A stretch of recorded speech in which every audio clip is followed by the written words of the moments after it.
अनेक समय आमे जानी मध्य अजणा होई थाउ। आमे पढ़ी थाउ गोटिए किंतु कही थाउ गोटिए। आमर विवेक काम करी न थाए। आमे ध्यान न देबा कारणरू भूल करी देई थाउ व भूल कही थाउ मध्य। यार अर्थ आमे जहा जानिछु सेथिरे निश्चित नहु।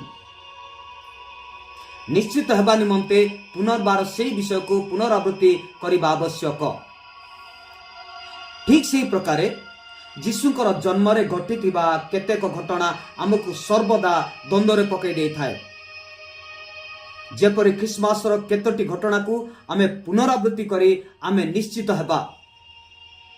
आसु आमे निजर भ्रम सुधारिबा। आमे निश्चित हेबा निमंते आसु शेष पर्यंत आमे सुनिबा। समस्त को प्रेज द लॉर्ड।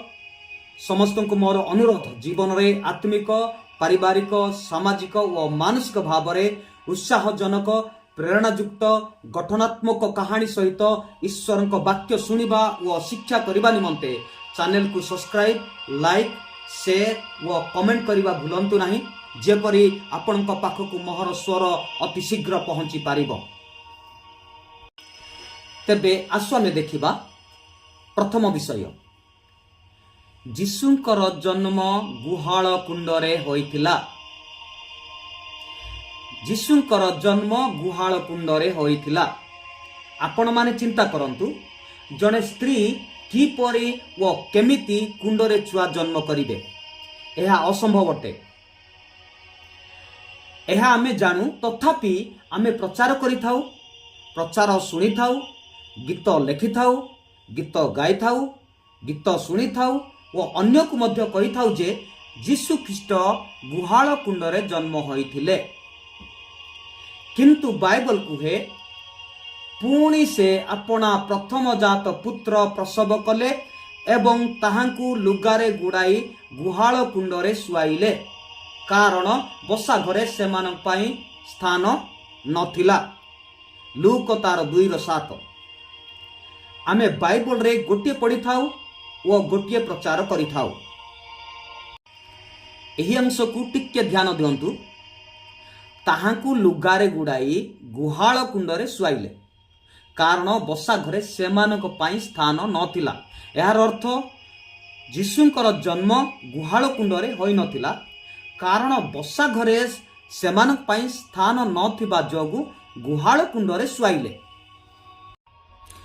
गुहाल कुंडरे सुआइले अर्थ से अन्य स्थान रे जन्म होइथिले, मात्र जन्म हेला परे सुआइले गुहाल कुंडरे। बसा घरे सेमानक पाई स्थान नथिला, कारण परिवार जो माने बाहर थिले समस्ते काइसर अगस्टसक आज्ञाक्रमे नाम लेखाइबा निमंते समस्ते निज निज परिवार को आसीथिले। सेथिपाई गहଳି कारणरू बसा घरे स्थान अभाव थिला। आसु आमे द्वितीय विषय देखिबा। पंडित माने आसी जीशु को गुहाल कुंडरे देखिले। आमे कहि थाउ पंडित माने आसी जीशु को गुहाल कुंडरे देखिले। आमे अनेकंक ठारू प्रचार सुनिचु व आमे मध्य प्रचार करूछु पंडित माने आसी जीशु को गुहाल कुंडरे देखिले। किंतु बाइबल प्रकाश करे आउ घर भीतर को जाई जीशु को ताहांको माता मरियमंक संगरे देखी ताहांको भूमिष्ठ प्रणाम कले एवं आराधना कले। पुणी अपना अपना पेड़ी फिटाई ताहांको सुना कुंदरू व गंधरस उपहार देले। माथ्यू तार 2:11। पंडित माने जीशु को गुहाल कुंडरे देखिले नहीं, मात्र ताहांको माता मरियमंक संगरे देखिले। तेबे आमे बाइबल रे गोटे पढ़ी थाउ और गोटे प्रचार करि थाउ।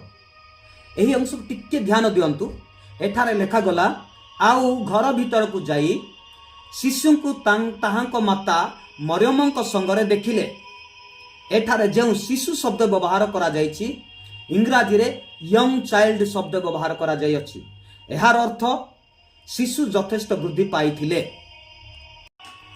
पंडित माने जन्म हेबा क्षणी जीशु को भेटी नथिले बा गुहाल कुंडरे पंडित माने जीशु को देखि नथिले।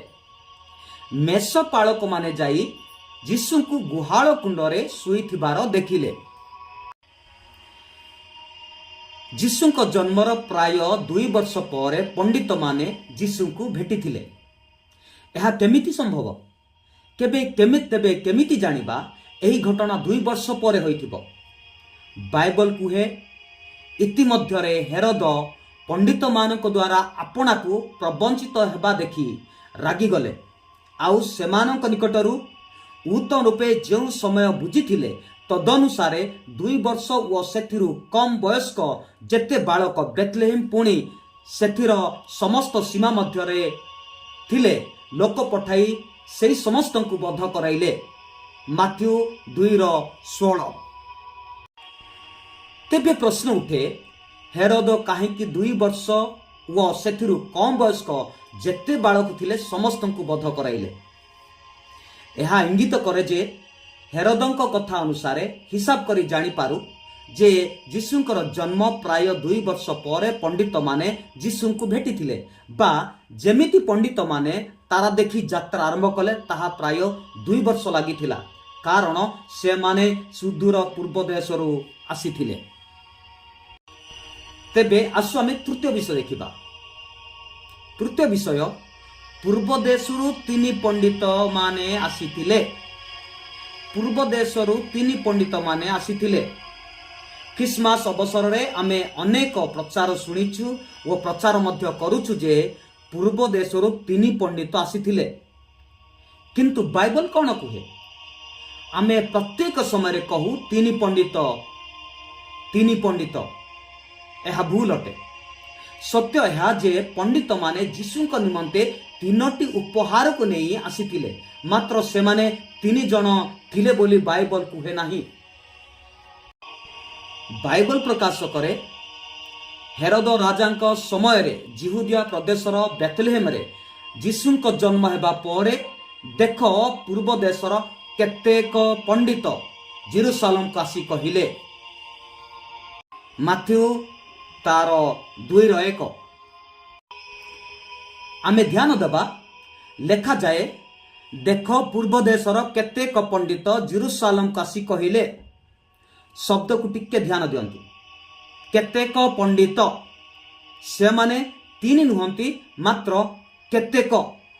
ଅର୍ଥ ସେମାନଙ୍କର ସଂଖ୍ୟା ଦିଆଯାଏ ନାହିଁ। ସେମାନେ ଏକାଧିକ ଅଟନ୍ତି ସତ, କିନ୍ତୁ ସେମାନେ 2 ଜଣ ନା 3 ଜଣ ନା 4 ଜଣ ନା କେତେ ଜଣ ଆମେ ଜାଣିନାହୁଁ, କିନ୍ତୁ ଏତିକି ଜାଣୁ ଯେ ସେମାନେ ଏକାଧିକ ଅଟନ୍ତି। ଆସୁ ଆମେ ଯାହା ପଢ଼ୁ ତାହା ପ୍ରକାଶ କରିବାକୁ ଚେଷ୍ଟା କରିବା। ଆଉ ଯେତେବେଳେ ବାଇବଲ ପଢ଼ୁ ଧ୍ୟାନ ଦେଇ ପଢ଼ିବା, ନଚେତ୍ ଆମେ ଯାହା ପଢ଼ିବା ତାହା ଆମ ମନରେ ରହିବ ନାହିଁ, କାରଣ ଏହା ଈଶ୍ୱରଙ୍କ ବାକ୍ୟ ଅଟେ। ଶୟତାନ ପ୍ରତ୍ୟେକ ସମୟରେ ବାକ୍ୟରେ ଭ୍ରାନ୍ତ କରିବାକୁ ଚାହିଁବ। ସତର୍କ ରହିବା। ଆସୁ ଆମେ ଧ୍ୟାନ ଦେବା ଏବଂ ସଠିକ ବିଷୟ ଲୋକମାନଙ୍କ ମଧ୍ୟରେ ଉପସ୍ଥାପନ କରିବା। ପ୍ରଭୁ ବାହୁଲ୍ୟ ଭାବରେ ଆଶୀର୍ବାଦ କରନ୍ତୁ। ଆମେନ୍।